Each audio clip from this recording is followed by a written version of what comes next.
Welcome to Talking Heads on USA Global TV, starring the one and only wonderful Dr. Jacqueline. It's a prestigious place where world-class influencers and experts meet, and where you'll find the most trusted advisors and coaches for all things in life and business. Visit usaglobaltv.com to sign up for our newsletter, get the value you need, and be first in line to learn about events and giveaways and other valuable content. Connect with us. Email Dr. Jacqueline at usaglobaltv.com to talk about how you can become part of USA Global TV. That's USA Global TV, where the doctor is always in. Good morning, evening, afternoon, wherever you are in the world, and welcome to USA Global TV. And you are now in Ricky's Kitchen for the United Kitchens. I would love to have you join me today. So I'm glad you're here. And as you know, or for those of you who don't know, I am a certified nutritionist, have been for 23 years.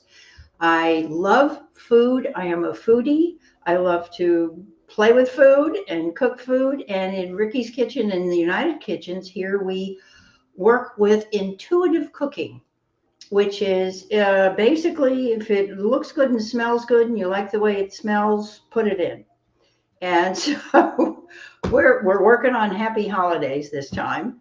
So in anticipation of the holidays, we are doing a root vegetable stew for those of us in the climate that's cool at this time of year, or cold or snowy, depending on where you are.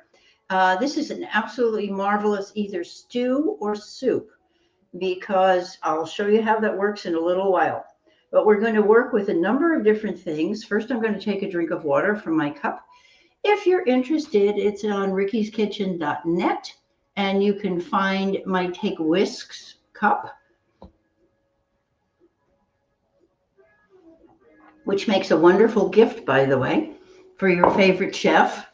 And we do have an apron as well, and the book, which is Yes, You Can Eat Well and Eat Right. So, which is on Amazon, or you can find it at rickiskitchen.net. That's rickiskitchen.net. So with that, welcome to this morning where I am. Actually, it's afternoon. And we're going to put together a root and tootin' stew, as I call it. The first thing I'm going to start with is some fresh garlic. And we're just going to chop it up roughly. I'm using a couple of cloves because we happen to like garlic. And so I'm using 2 rather large cloves. You can use 1, 2, or none, depending on how you like your stews or soups. But we do like garlic, so I'm going to put it in with my onion to begin the stew.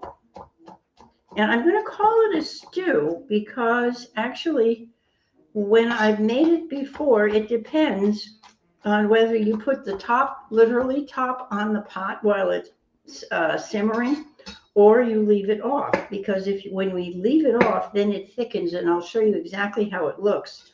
And it becomes more of a stew because all the liquid reduces.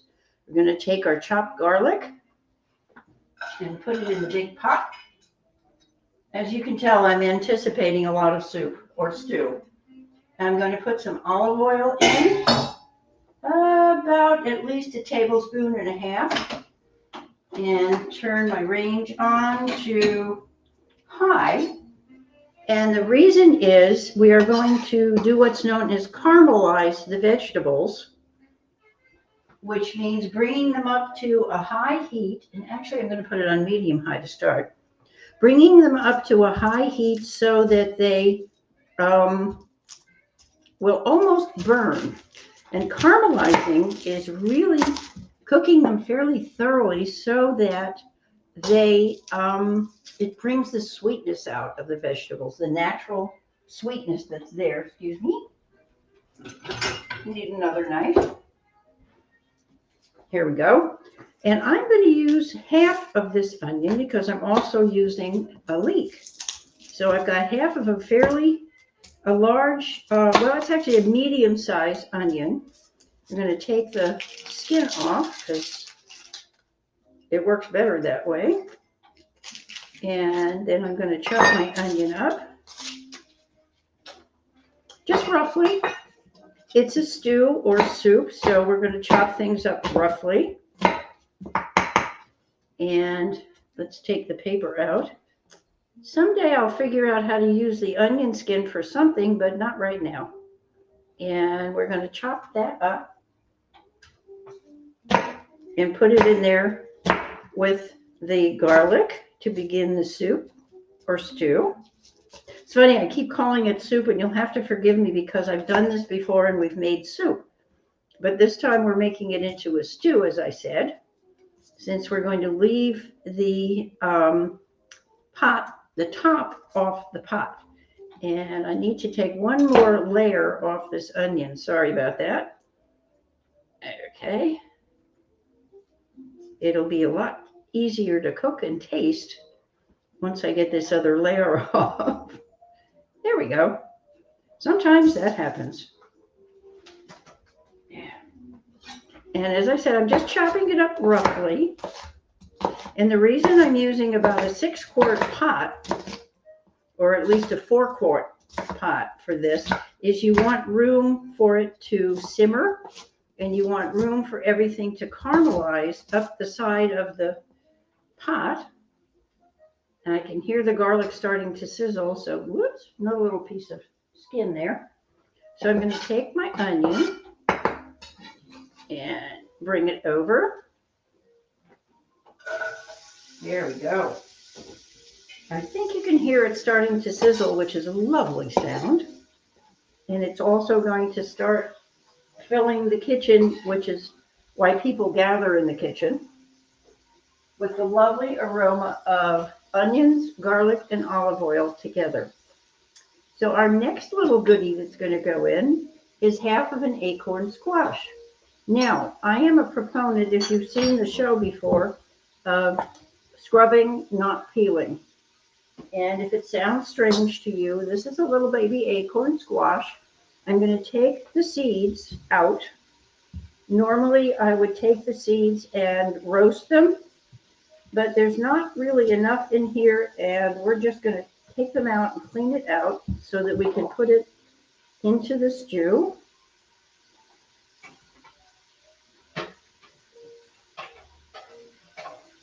There we go. Boop.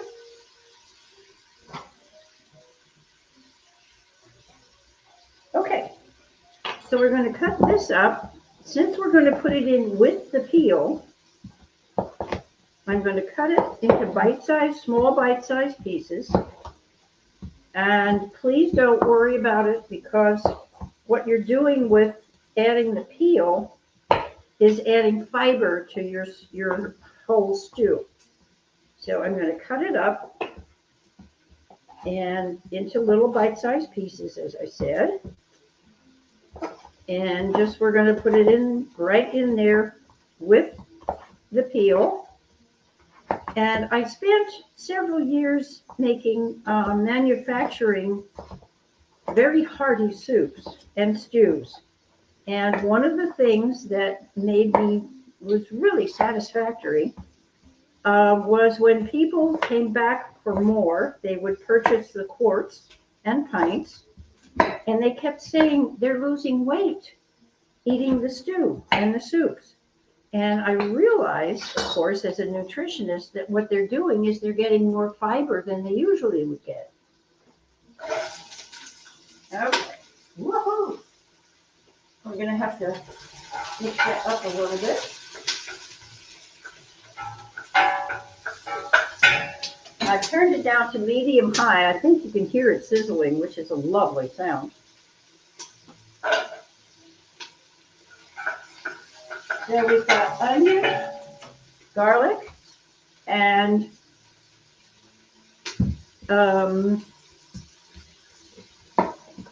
acorn squash, excuse me. One of my favorite vegetables, especially around this season and for stews and soups, and even around something like lamb or roasts, is parsnip. Looks like a yellow carrot, and we've got a real orange carrot here that is going in as well. But I'm going to cut the parsnip up into little bite-sized pieces. And since this is such a big one, I'm going to have to slice it down the middle. And maybe one more time or twice to make it into bite-sized pieces. You can do your pieces as large or as small as you like. I like them in bite-sized pieces so people don't have to struggle with chomping into a piece on a spoon or a fork, as it were. That's really too big. So there we go. There.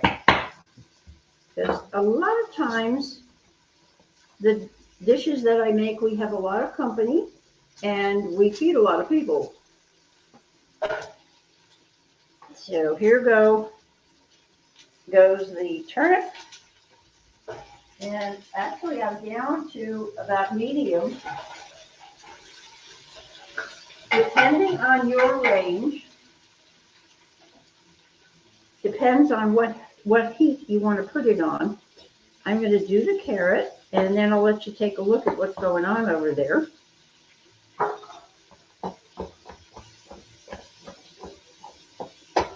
And I will show you the finished product. And actually what's neat about this, either as a stew or soup, is that you can eat your finished product within half an hour of starting it. Whoop. Let's say half an hour to 45 minutes. And in addition to the onion, I'm going to put in some leek, which I have already thoroughly washed, both the white parts and the green parts. I'll give the green parts a little slice down the middle.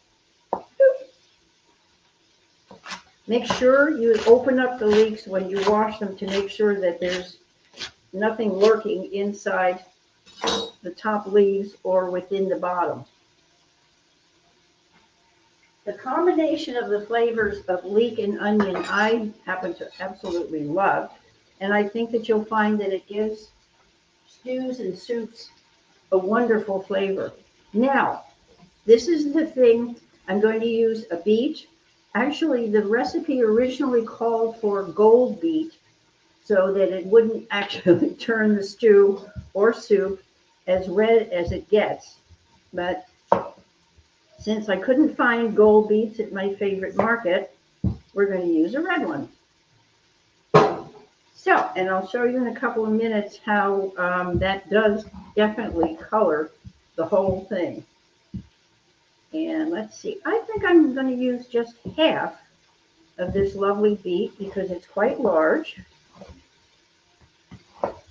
And as soon as we get this in, I'll show you what's going on in the pot and how it's going to caramelize and bring out the sweetness of all the vegetables that we're putting in. And if you notice, I'm cutting on top of a paper towel because I have a wooden chopping block here, and beets tend to stain, although it will come off. But there's my beet.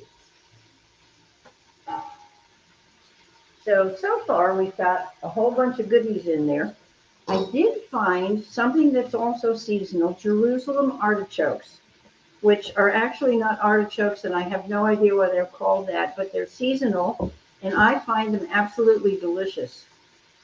What else we're going to put in today is a turnip. I'm going to use half the turnip, same as I did with half the beet. And the reason is I'm using more veggies today, more root veggies, different ones, than I did for the first batch that I did yesterday. But you can use whatever vegetables you want to put in this, the root vegetables, and be well assured that everybody's going to enjoy whatever you put through there because it tastes absolutely marvelous. And we're going to get over there with our turnip. I also was looking for rutabaga because rutabaga, unlike turnip, has a little bit of piquancy to it, so it would be a little bit spicier. Okay.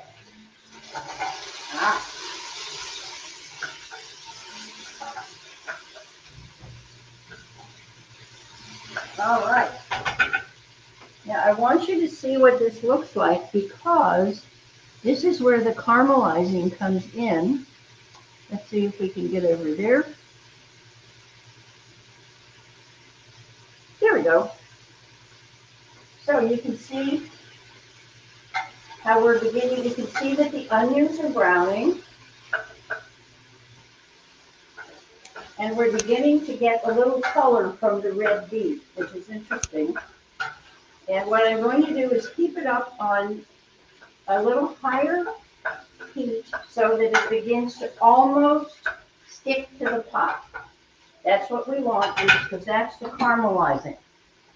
And I'm going to add another root vegetable, one of my favorites. Let's come on back here. Hi again. I have a carefully scrubbed sweet potato that I'm going to put in as well. And let's cut this one in half first. Whoop. This is actually a garnet yam or sweet potato. It's actually a garnet sweet potato. And sometimes they're purple and sometimes I get the other ones that aren't, but we're just chopping it up, skin and all. Remember, I've scrubbed these first. So here we go into the pot. It's so pretty.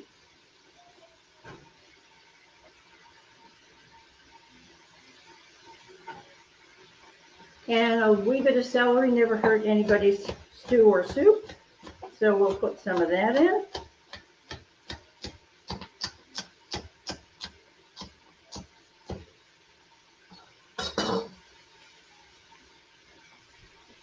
And give it a mix.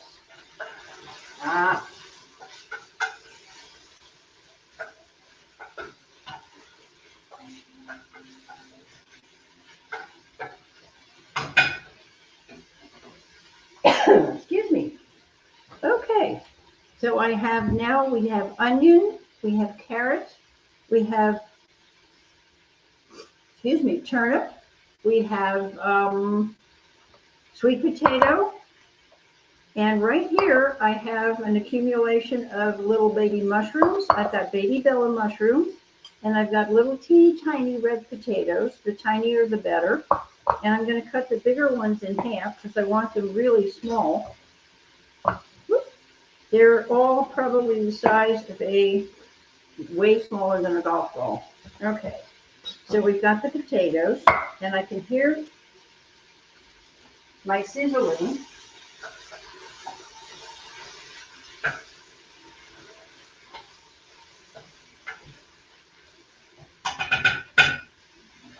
Okay, and if you've noticed, I haven't put any salt in yet, because most of the time root vegetables have quite a bit of their own salt, but we will add some salt.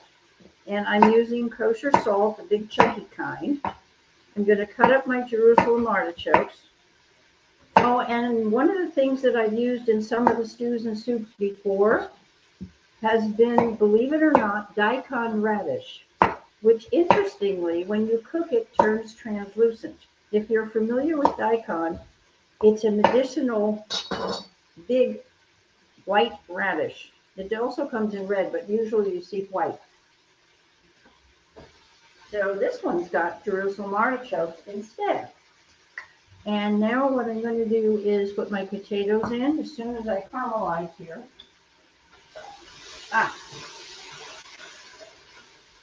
Okay. What I want you to see is what the vegetables are doing in there. And they're really, you can see they're turning red, which is absolutely lovely. And they're beginning to almost stick to the pot, which is what we want because it's up on high, which helps bring out the sweetness of the vegetables.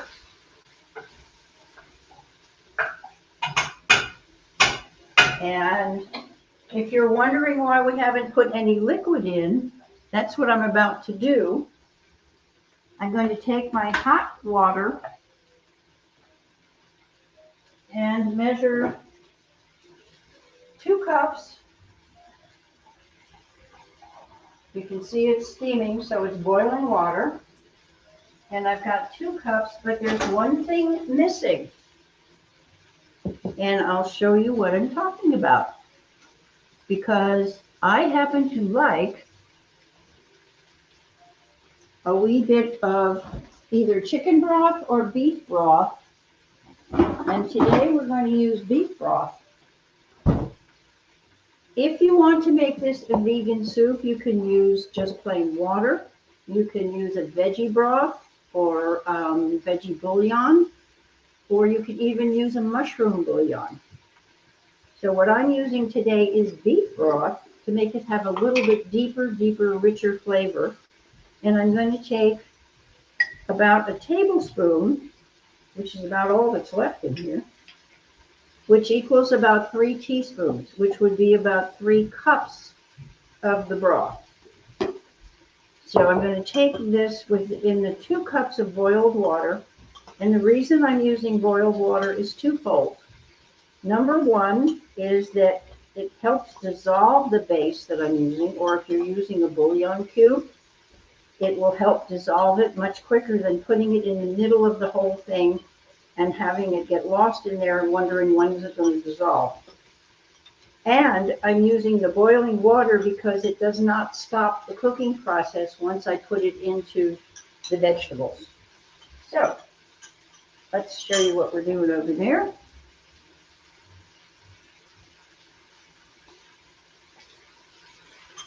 As you can see, it's steaming. I'm going to take this and carefully put in, because you don't want to burn yourself. So we've got the 2 cups. You can hear it calm down a little bit, which means it stopped the caramelizing, and now it's going to begin to simmer shortly. And we'll give it a couple of seconds here because, as I said, it's boiling water that does not stop the cooking process. And there you go. I think everybody can see that. It's simmering. And I'm going to take another 2 cups of boiling water and give it a little more mix. And carefully add that.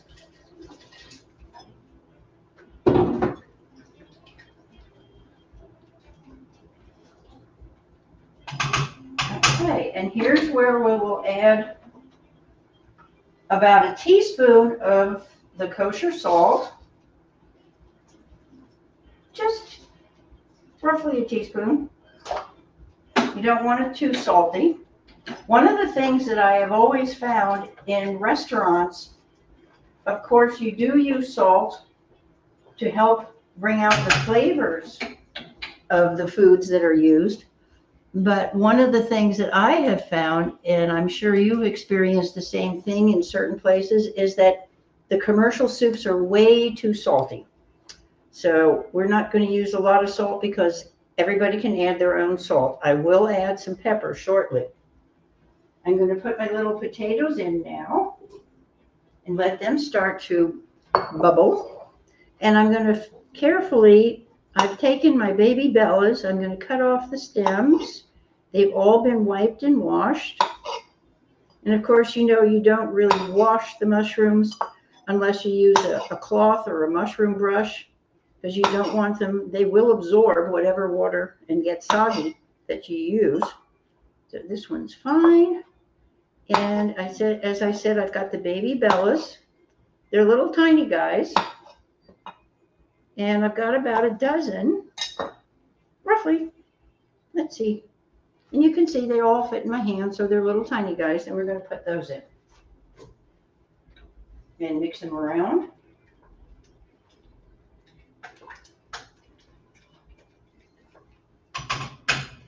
And now what I'm going to add are a couple of different things. I'm going to add about a tablespoon of paprika, just roughly,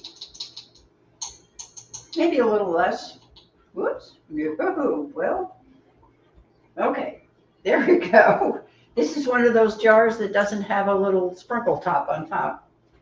So we're adding paprika. I think we got the range as well. I'm going to add a little bit of coriander. I've got the ground coriander seed, And I'm just going to sprinkle maybe not even a quarter teaspoon of it.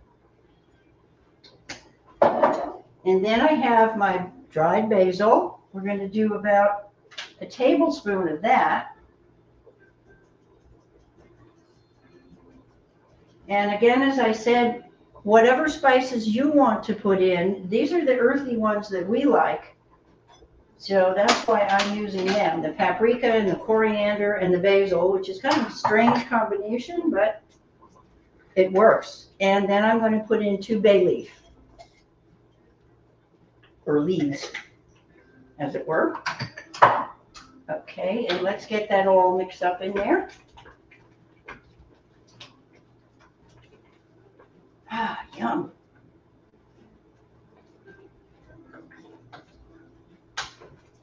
Okay. I'm going to turn it down to medium high and let that simmer while I take the paprika off my hands and take my little mushroom stems. And now for our next goodie that can go with this, or you can use this as a separate meal. Take a small drink. Water is wonderful. And I have 2 fresh cauliflowers. Well, what we're going to do with the cauliflower is we're going to take it and roast it. My oven is heated up to 375 degrees, and that's Fahrenheit.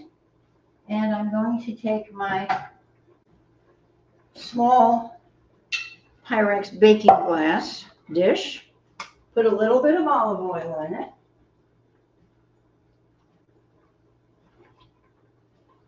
Or you can take something like a parchment paper and line it with parchment if you like, if you don't want to use any more oil. I happen to like the oil in there, so I'm going to spread that around.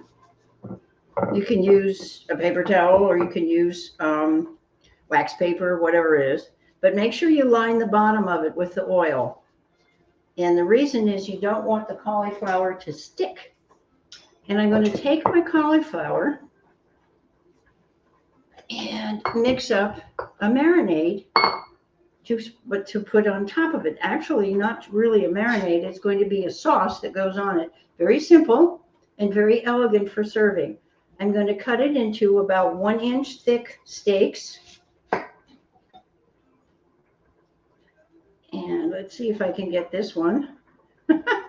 Cauliflower, as you know, falls apart when you cut it, but we'll be careful. Here we go. And I'm going to put it carefully into the pan. And let's just get that in there. Okay, we're going to cut a little piece. And of course, whatever comes off, you can always throw in the soup, by the way. When all the crumbles that come from cutting the cauliflower. Okay, let's see if I can cut another nice steak from this one. Here we go. When I was a kid, I always thought these were trees along with broccoli. So I'm taking my cauliflower steaks, cut about 1 inch thick, and putting them in my lightly oiled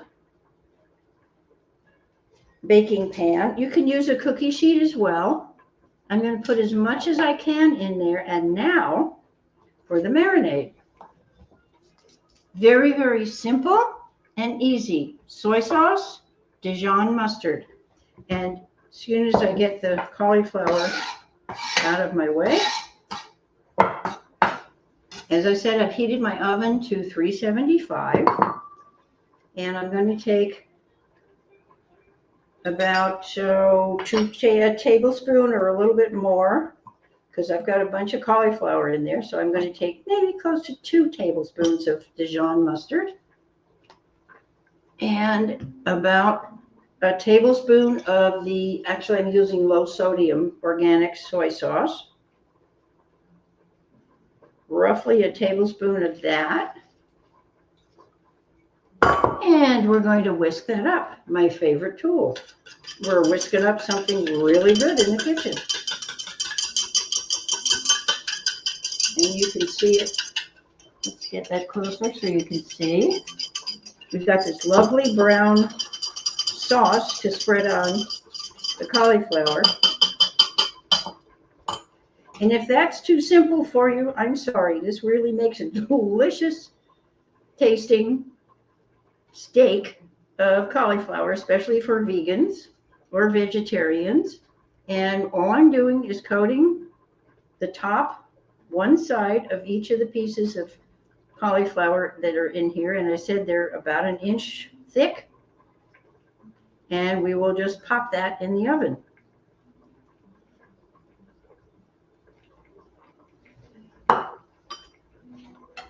Okie doke.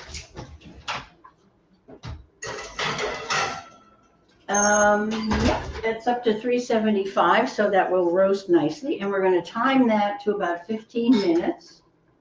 Meantime, let's go back and see how our soup is brewing, because I will show you the finished product very shortly that we did yesterday. As you can see, it's bubbling beautifully. Now, my choice here is to either let it bubble with the top off, and we'll have more of a stew, because the liquid will reduce, and as it reduces, it concentrates the flavors. I'm going to give it a taste, since I did sprinkle in a bunch of herbs and some salt, and I think we'll add a little pepper as well. Fresh pepper's always good, unless you have somebody who doesn't like it or is allergic to it. There we go.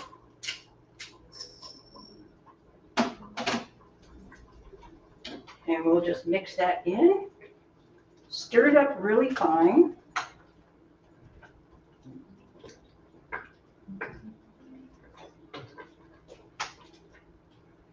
Oh, yum. Okay, there we have the soup is bubbling. And what I'd like to show you now, if we get to the other camera. Oop. Ah, here we go. Hello. I'm going to take the cauliflower, the little bitty pieces that are left over here, and just put them in the soup or the stew. It's just another vegetable which goes in. It may not be a root vegetable, but it sure is yummy and good for you. So there we have it. And I've got some pieces of cauliflower here that I'm actually going to chop up and put in as well. Now I could do more steaks if I wanted to, but that's going to be plenty. So this is going to chop up nicely, and I can just put that right in with the other veggies and make it even a thicker, more delicious, and more nutritious stew or soup. Here we go. Let's see how our time is going. Yeah. As I said, the stew or soup, whichever you like, good marinade, will be ready in about 15 minutes.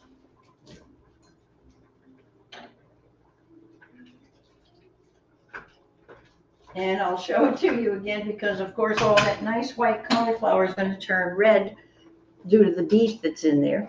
If you can find gold beets in your market, please use those, unless you want to make it more Christmassy and have it red, which is fine, which I'm about to show you as soon as I mix this up a little bit more, stir it up,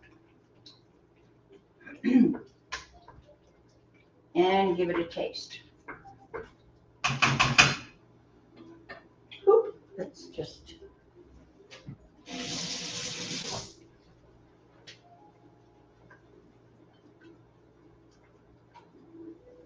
Okay.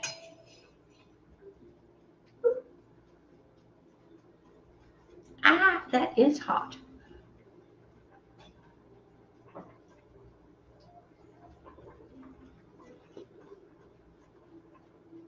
Ooh, interesting. this is one of the first times, one of the only times that I've actually used the beef broth in there rather than the chicken broth or just a vegetable broth. And it does give it a different flavor. So as you can see, we're kind of experimenting or just intuitively putting things together to get you a really hearty and nutritionally wonderful. Remember, it's full of fiber, so that helps with the nutrition, as well as the flavors are really deep and rich. So let me show you what yesterday's came out like, which is the one in which I used the red beet, no gold beets available, and we used a little bit of cauliflower, but it's very interesting because it came out red, and that's due to the beet. But you can see the mushrooms. You can see, let's see what it looks like. There are tomatoes in there, but there aren't. They actually, it's very interesting what happens to the daikon radish. It becomes almost translucent. Well, it does become translucent. And normally you would eat daikon raw in a salad or something like that. But this is really very interesting, and it has this beautiful broth. And there's your stew. And this one's cold, but I'm going to give it a taste just for fun.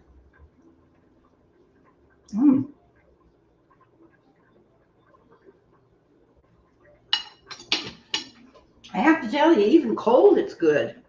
So there's a combination of flavors. And yesterday, here's an alternative for you to use. We used the, as I say, the daikon radish, and today we use the parsnip. So that's a difference. And in this one, I have the onions, the mushrooms, the potatoes, celery, carrot, and, oh yes, of course, the acorn squash. Now, you'll see the acorn squash, that's the only thing that's actually got any green on it. And there's a little piece of it. I think you can see it. And don't worry about the skin being tough or hard to chew because it cooks beautifully in the water. So let's check our stew now. It's bubbling away beautifully. Here we go.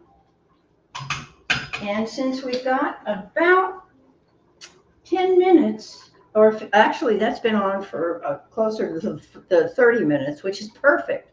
Because one of the things I love about this is that the vegetables will cook, but as you put them in, I put them in order of what needs more cooking first. So the beet went in, the onions and the garlic and so forth went in, and then the potatoes and the mushrooms, which really don't need as much, went in later. So it's the order in which you put them in the pot that helps them cook to a certain tenderness. And what I love about this is if you were to take it off now and plate it, the vegetables would still, some of them would still be almost al dente and not squishy and not, soft and mushy. There's another alternative for this. If you were to take it and take an immersion blender and let it cool down a little bit if you want to, but take the immersion blender and just put it in about 2 or 3 times so that you're blending some of it. And it will help also to thicken the stew. So that's another alternative you can do. Right now, we're getting lots of liquid on top, very much more than what I had yesterday. And I can leave it this way. This is beautiful. Okay. And again, of course, you have a choice of the spices that you put in. So with this one, I used just the paprika and basil and salt and not even any pepper. I just wanted it sweet as possible. So the basil and the salt and the, what did I use? Oh, I know. I used basil and a little bit of paprika. So it has more of a tangy sweetness This soup will be a little more deep in flavor, or stew will be a little richer and deeper because I used the beef broth. In this one, I used the chicken broth. So you can vary it according to your tastes, which to me is very important because we all have different tastes and ideas of what we like. So what I'm waiting for now is the cauliflower, and we'll see that in just a minute. I can take it out. It's been in there for, about 6 minutes. And let's see how it's doing. I'm going to turn it up just a tad. And remember, it's thick, so it does need time to cook. And what I'm going to do is we'll turn it over as you would a steak or any other kind of meat that you're using, even if you're using something like portobello mushroom, which would also be good with the same kind of marinade. The Dijon mustard and the soy sauce, which, as I say, is a very simple and easy but very flavorful marinade and sauce. So, do we have any comments or questions out there? Because right now, this season, what you can do with all this is prepare it ahead of time. So I thought I'd just let you know that it is freezable, and it will, if you put it into a container. I usually prefer glass, but this one is in a good plastic container where I'm leaving at least an inch on the top so that it will expand when you put it in the freezer. But this is perfect if it's ahead of time, if you anticipate having company for the holidays. And it's really very interesting because I just got some feedback, literally, from one of my people in the audience who's been with me for quite a while. And she said she made the Tuscan bean soup, which we made last week. And she said everybody just loved it. And they ate all the vegetables. And here's the key. Part of her family doesn't eat vegetables most of the time. So whatever we did with the Tuscan bean soup came out great. And they loved it. Her company loved it as well. So please remember that you can freeze if that's what you want to do with it. And what I'm going to do now is I'm going to take the cauliflower steaks out so you can see how they're doing. And I'm going to flip them over. And we'll put some of the sauce on the second side. Yeah, just a couple of minutes. Here we go. You can see how they're starting to actually brown. And let me get, here we go.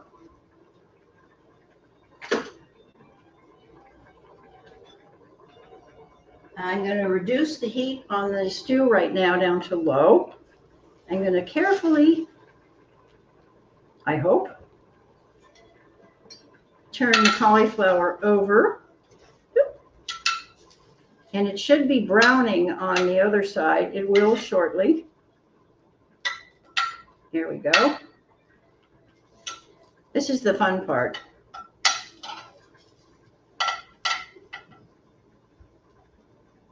Same as turning meat or whatever else you're using. It smells divine.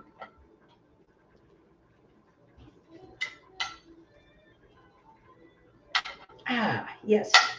Helps to work with two hands. Except for one piece. And sometimes that's a little stubborn piece of cauliflower, so we'll just flip it over. Here we go. And I will take my wonderful, easy sauce. Simple, simple, simple. And what's amazing is people absolutely love this. I have served this at parties, and they'll say, "What is this?"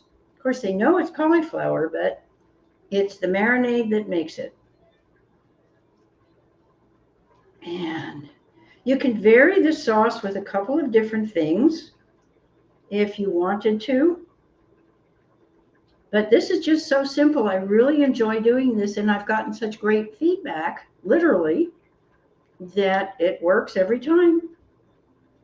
Now, what I'm going to do is put it back into the oven and for at least another 15 minutes, but I want you to see how pretty this is. So we'll take it over. There we go.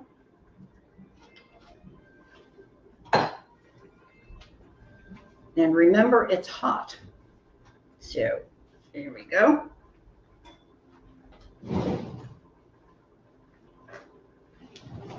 I'll bring it up to this camera. Whoop.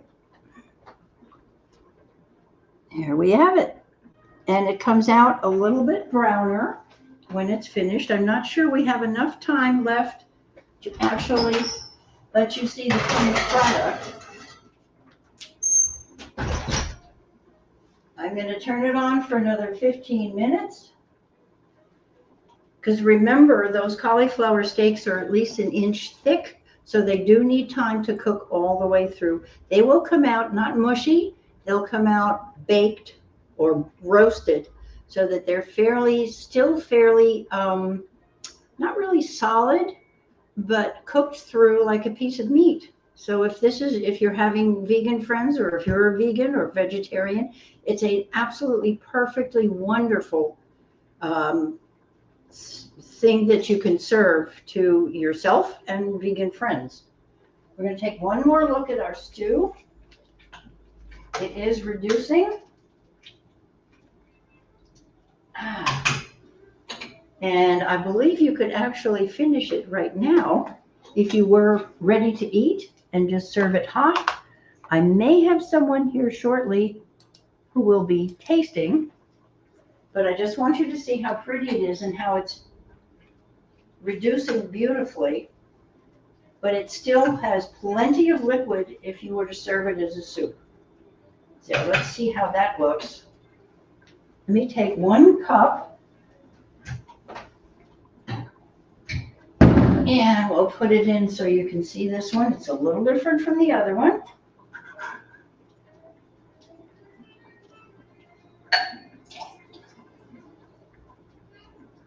Here's our liquid.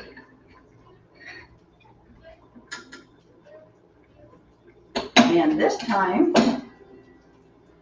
since I do want it to boil or to simmer, I'm going to turn it way down to low. And you can see the difference in just a second. Oops. I get us on the right camera. There we go. You can see that this one, the color of this one is a little bit different because I didn't use as much of the beet. This one got to simmer a little bit more and reduce a little bit more. So I've got soup and stew, and they're both from wonderful root vegetables that are really good for you, great for your digestion, great for your health. So with that, I would like to thank you for being here. Thank you for watching USA Global TV and for watching the United Kitchens. And I want to wish everybody a happy Hanukkah, which begins this weekend, as well as happy holidays. And Dr. Jacqueline, are you there? Let's come back for a minute. And to reach me, and of course, to find your Take Whisk cup and to pick up your Yes, You Can Eat Well and Eat Right, which will give you some of the recipes that we do on the United Kitchens, as well as some other recipes that I've created in the book. It is available on Amazon, and it is available at rickiskitchen.net. That's RICKIS kitchen, KITCHEN.net. So happy holidays, everyone. Stay safe and hearty appetite. Thank you so much.